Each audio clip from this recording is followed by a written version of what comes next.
ऑफिसला ती नाही आहे, आम्हाला नाही आहे, आम्ही कसं मानणार? आता जर तुमच्या विश्वास तुमच्या वकिलांना फोन करून विचारा. नाही, मी विचारतो ते म्हणले की कोणती ऑर्डर आमच्या नोटीस प्राप्त झाली की असं विचारलं, आम्हाला नोटीस प्राप्त झालेली नाही. नाही, आम्ही विचारतो ते मला आमच्याकडे आमची एक शेवटची रिक्वेस्ट आहे तुम्हाला.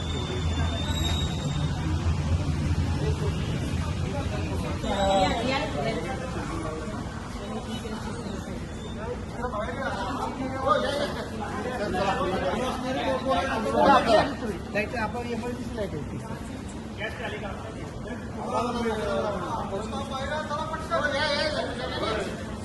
दोन कॅश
सुरेश विकास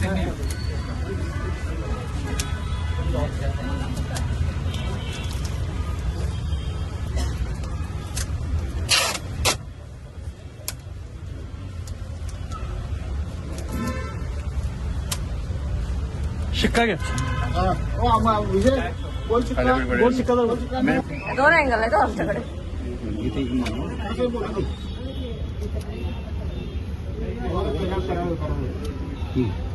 हा करवलं हो, सगळ्याच गेले साहेब.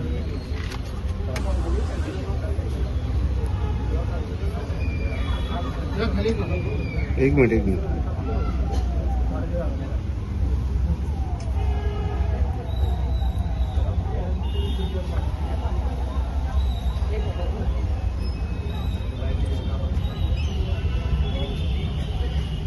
कोल्हापूर महानगरपालिका कर आकारणी आणि वसुली विभागाच्या वतीने सदर मिळकतीची एकूण 27 कोटी रुपये थकबाकी होती. यापूर्वी 2024ला त्यांना जप्तीपूर्व आणि बोजा नोंद करायची नोटीस दिली होती. त्या नोटीसीच्या विरोधामध्ये ते माननीय न्यायालयात गेले होते, पण यापूर्वी माननीय न्यायालयाची कुठल्याही प्रकारची स्थगिती नव्हती. या अनुषंगाने आज दुपारी त्यांना परत 1 तासाची नोटीस दिली होती. त्या 1 तासामध्ये त्यांनी कुठलंही केलं नाही आणि बऱ्याच 90% मिळकत सील झालेली आहे पूर्ण. तथापि अजूनही माननीय न्यायालयाचे वगैरे कुठलेही आदेश प्राप्त, आमच्याकडे लेखी आदेश प्राप्त झाले आहेत, पण त्यांनी लेखी पत्र दिलेलं नाही. त्यामुळे सदरची मिळकत ही 27 कोटी रुपये थकबाकीपोटी आज सील केलेली आहे. किती वर्ष झाले पेंडिंग होती आणि कोणती मिळकत सील केली नेमकं नाव काय? हा, हे इथं मिळकतीचं हे स्टार बाजार हे इथं कुळ आहे आणि गाडगे पाटील ऑटोमोबाईल्स नावाच्या आमच्याकडे नोंद असणाऱ्या मिळकतीचं हे आहे. या मिळकतीमध्ये भाडेकरू वापर आहे, तथापि मालक वापराप्रमाणे आकारणी होत होती. यापूर्वी त्यांच्या भाडे कराराच्या अनुषंगानं ती केस रिवाईज करून सदर मिळकतीची कर आकारणी दुरुस्त करून त्यांना थकबाकीची रक्कम दिली होती. ती सदरची रक्कम न भरल्यामुळे आज सीलची कारवाई करण्यात आलेली. शहरात अशा पद्धतीने किती मिळकती अजून देखील कारवाई सुरू आहे? अशा बऱ्याच मिळकतींच्या अनुषंगानं आम्ही माननीय त्यांना नोटीस लागू केलेली आहेत आणि ज्या ज्या मिळकतीच्या अनुषंगानं कुठल्याही माननीय न्यायालयाच्या आदेशाची स्थगिती नसेल तर अशा मिळकतीवर कारवाई करण्याचं महानगरपालिकेचं नियोजन आहे. नाव सांगा. अशा बऱ्याच मिळकती आहेत शहरामध्ये. आपलं नाव? सुधाकर चल्लावाड, कर निर्धारक संग्राहक, कोल्हापूर महानगरपालिका.